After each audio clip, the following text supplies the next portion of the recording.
Hello and welcome to Namaste from New Delhi. You're watching DD India Live. I'm Gautam Roy, and coming up over the next 30 minutes. The US carries out overnight strikes against Venezuela. Donald Trump says troops have captured Nicolas Maduro and his wife and has flown them out of the country. Venezuela's vice president seeks proof of Maduro's life from the US, saying she's unaware of the first couple's location. Russia, Iran, Cuba and Chile condemn America's actions. Argentina supports it. The EU calls for restraint. And Prime Minister Narendra Modi inaugurates grand international exposition of sacred repertoire relics related to Lord Buddha, says sacred relics of the founder of the Buddhist faith are India's heritage.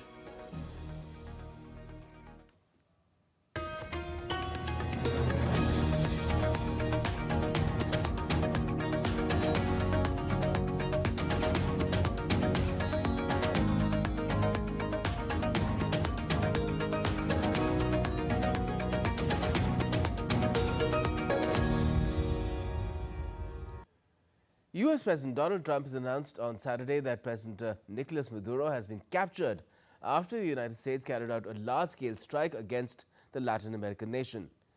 In a social media post, Trump said that Maduro and his wife have been captured and flown out of the country. This move follows months of Trump pressuring Maduro over accusations of drug running and illegitimacy in power. Venezuela's Vice President Delcy Rodriguez said that the country's government is unaware of the whereabouts of President Maduro and his wife and demanded their proof of life. Venezuelan Interior Minister Diosdado Cabello urged citizens to remain calm, emphasizing that the country's population was organized and ready. Meanwhile, Venezuelan Defense Minister announced the deployment of military forces across the country, where an emergency has been declared. Venezuela's foreign minister has also sought an emergency meeting of the United Nations Security Council. Fuerza Armada Nacional Bolivariana informa.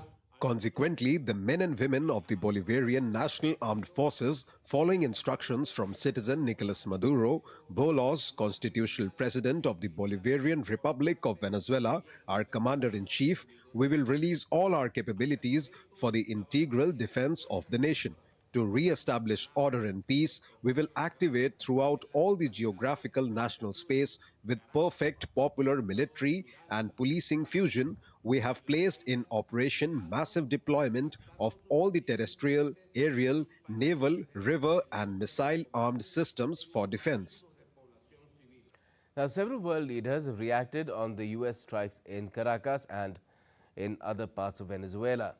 Russian Foreign Ministry said that Russia is deeply concerned and condemned an act of armed aggression against Venezuela committed by the United States, adding further that in the current situation, it's important to prevent further escalation and to focus on finding a way out of the situation through dialogue.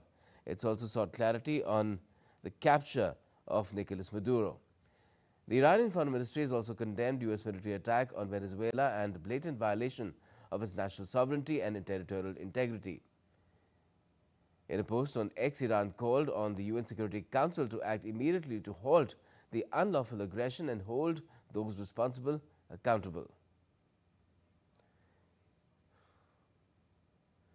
European leaders and the government representatives have said that they are monitoring the situation in Venezuela and gathering information about their nationals in the country.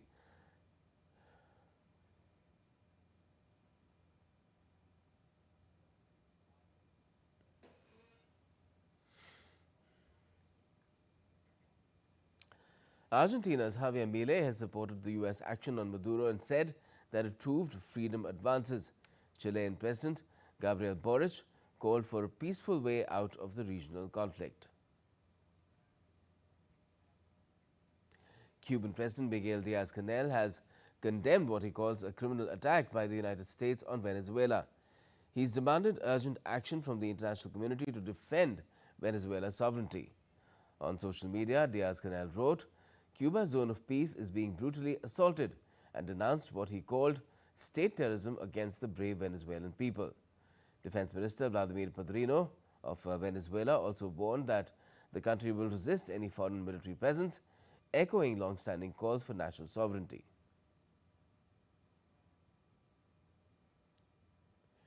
Yemen's UAE-backed separatists have announced a 2-year transition to independence on Friday, despite reporting 20 deaths in airstrikes from a Saudi-led coalition trying to roll back their weeks-long offensive across the country's south. A separatist military official and medical sources reported 20 fighters dead in air raids on 2 military bases, as the coalition also targeted an airport and other sites. The bombardment and surprise independence bid follow weeks of tensions between Saudi Arabia and the United Arab Emirates over the separatist Southern Transitional Council's or STT land grab.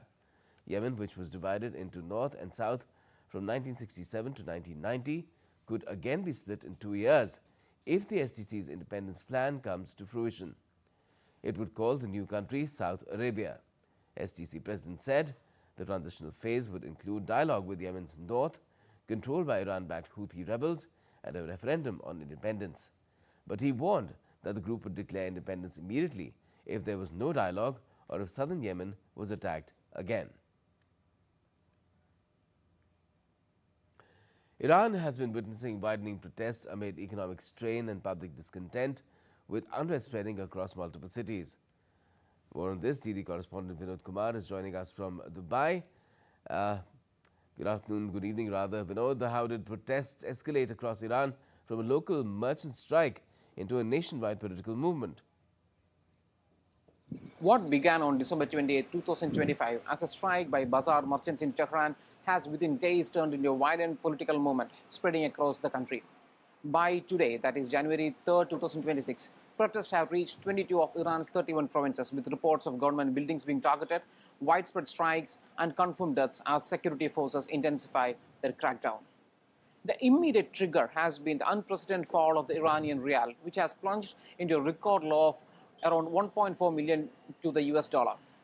The economic crisis has been compounded by the impact of last year's war with Israel and renewed international sanctions.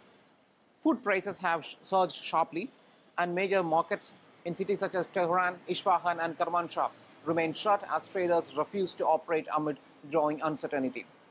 Clashes have been reported in several regions, particularly in rural and minority-dominated areas. Rights groups say that at least 7 to 10 protesters have been killed so far. Dozens of activists and student leaders have also been detained in the past 2 days. President Masoud Pezeshkian, who initially called for a dialogue, has since adopted a tougher tone as security operations had expanded. Iranian officials have rejected the remarks, cautioning that any foreign intervention would further destabilize West Asia. This is Vinod Kumar for DD India from Dubai. Now, Iran's Supreme Leader Ayatollah Ali Khamenei has acknowledged the economic grievances driving nationwide protests, even as he issued a stern warning against what he termed rioters. Addressing the unrest, Khamenei said the government is working to resolve economic hardships in Iran, adding that public anger over rising prices and stagnation is completely fair. However, he drew a sharp distinction between protesters and those he accused of violence, saying dialogue is futile with rioters and that they would be dealt with firmly. Myanmar's military-backed Union Solidarity and Development Party has taken a strong lead in the first phase of the general election. Partial results from Myanmar's first election since 2020, released by the Union Election Commission for 56 constituencies, show the junta-backed party winning by a wide margin despite low voter turnout. The USDP won 14 of the 15 regional seats, counted under the first-past-the-post system, with the Akha National Development Party securing 1 seat. The military authorities claim voter turnout stood at 52%, well below the nearly 70% recorded in the 2015 and 2020 elections. Meanwhile, no date has been announced for the final results, and the election panel has not disclosed how many constituencies voted in the first phase.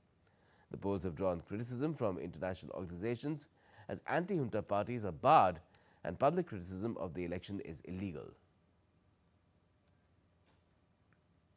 In Bangladesh, a Hindu businessman has died after being attacked and set on fire in Sharitpur district.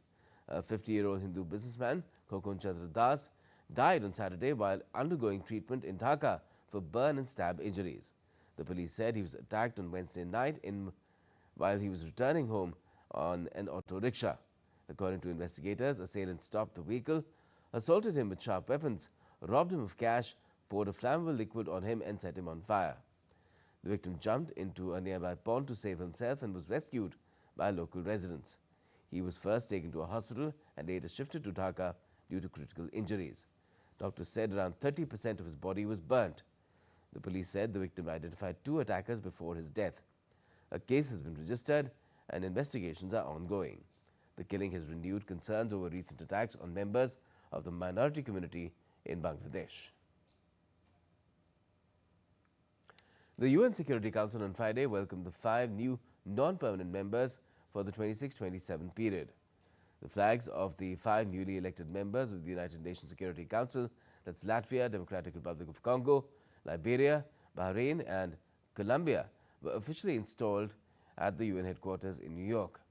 The ceremonial flag raising, introduced in 2018 at the initiative of Kazakhstan, marks the start of each country's 2-year term.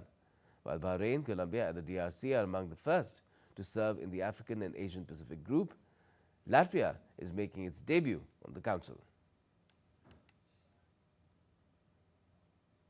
Ukraine is hosting security advisors for crunch talks on Saturday as Kyiv insists negotiations are zeroing in on a deal.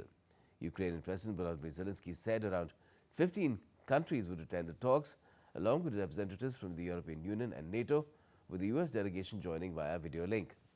The latest peace push came after Zelensky announced in his New Year's Eve address that the US brokered plan was 90% ready, but cautioned that important territorial issues remain. And still to come in this edition of DD India Live. 14 Maoists killed in 2 separate encounters with security forces in Chhattisgarh. And Bangladesh's Mustafizur Rahman is released from Kolkata Knight Riders squad following instructions from the Indian Cricket Board. Plus, FIFA World Cup trophy arrives in Riyadh, Saudi Arabia.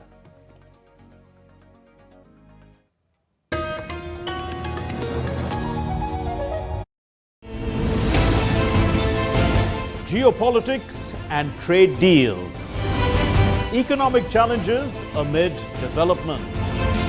Hard work and the path to prosperity. It's the economy always.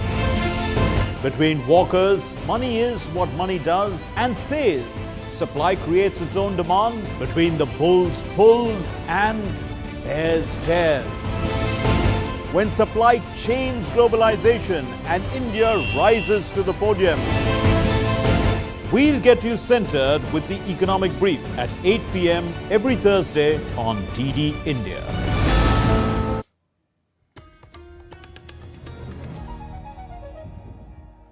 Welcome back. You're watching DD India Live. I am Gautam Roy. Prime Minister Narendra Modi inaugurated the Grand International Exposition of Sacred Piparwa relics related to Lord Buddha, titled The Light and the Lotus, Relics of the Awakened One, at the Rai Pithora Cultural Complex in New Delhi on Saturday. The exposition brings together for the first time the Piparwa relics repatriated after more than a century, with authentic relics and archaeological materials from Piparwa that are preserved in the collections of the National Museum in New Delhi and the Indian Museum, Kolkata. Addressing the gathering, Prime Minister Modi remarked that after 125 years of waiting, India's heritage has returned. India's legacy has come back. गुलामी सिर्फ राजनीतिक और आर्थिक नहीं होती। गुलामी हमारी विरासत को भी तबाह कर देती है। भगवान बुद्ध के पवित्र रेलिक्स के साथ भी यही हुआ। गुलामी के कालखंड में इन्हें भारत से छीना गया, लेकिन भारत के लिए तो ये पवित्र रेलिक्स हमारे आराध्य का ही एक अंश है, हमारी सभ्यता का अभिन्न अंग है। Prime Minister Modi also visited the historic exhibition, which reunites the sacred relic jewels of Lord Buddha taken away during the colonial era with the Piparwa relics and jewels preserved at the National Museum, New Delhi and the Indian Museum in Kolkata.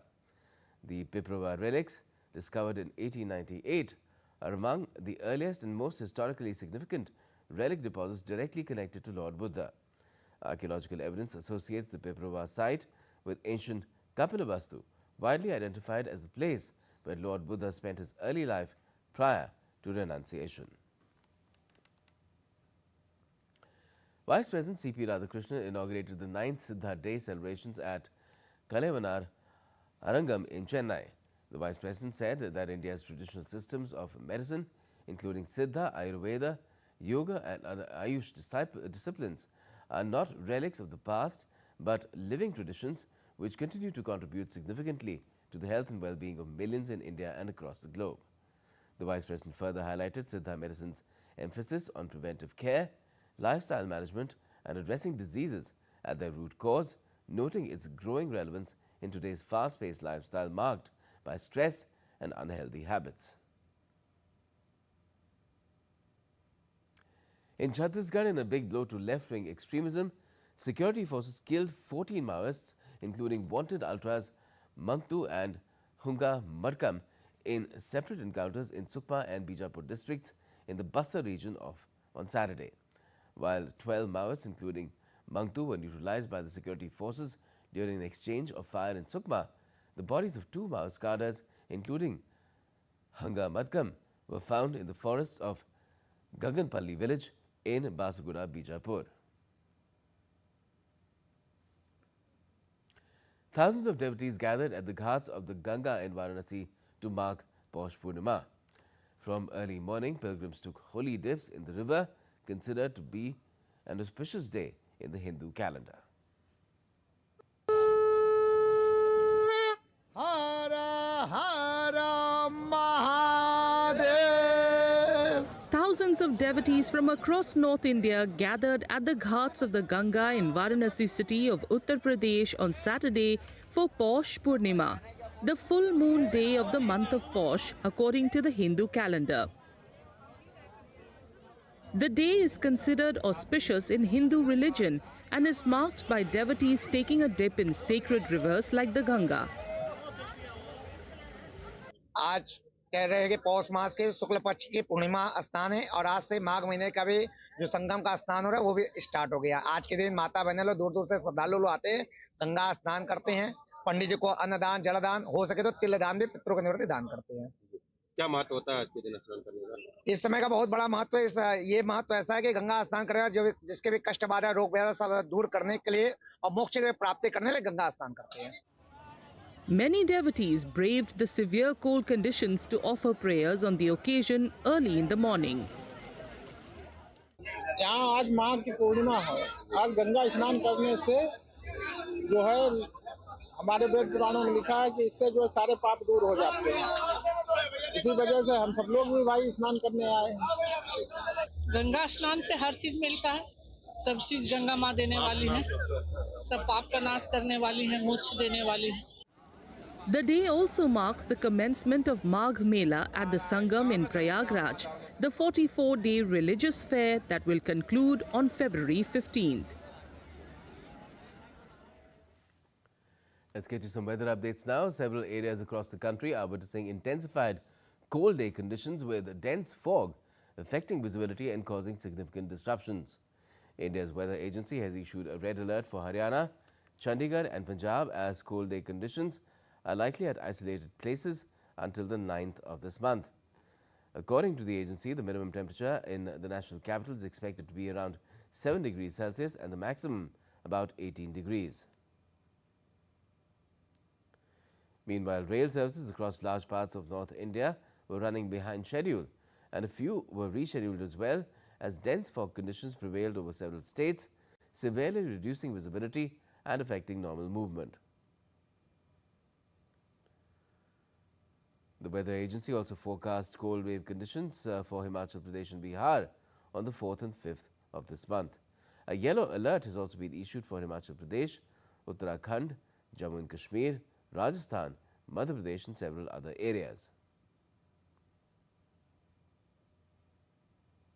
Sports now. In IPL franchise Kolkata Knight Riders have officially confirmed that Bangladeshi fast bowler Mustafizur Rahman has been released from their squad ahead of the upcoming Indian Premier League season. The franchise shared the update through a press release, where they added that the decision was taken after instructions from the IPL governing body. The Board of Control for Cricket in India, or the BCCI, asked KKR to release Mustafizur Rahman from its squad. The BCCI will allow Kolkata Knight Riders a replacement player in line with IPL regulations, and further details will be communicated in due course. Australia skipper Steve Smith has said on Saturday that he had no end date to call time on his career, while keeping England guessing on how his team will line up for the 5th and final Ashes test.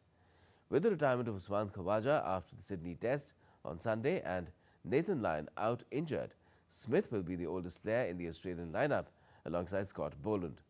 Asked he would still be playing at the next Ashes in England in 2027, the 36-year-old was non-committal, but said he was enjoying his cricket. In terms of Australia's team for Sydney, Smith said everything was on the table with another look at the wicket required. Australia leads the 5-test series 3-1 after 8 wicket wins in Perth and Brisbane before an 82-run victory in Adelaide ensured it retained the famous urn.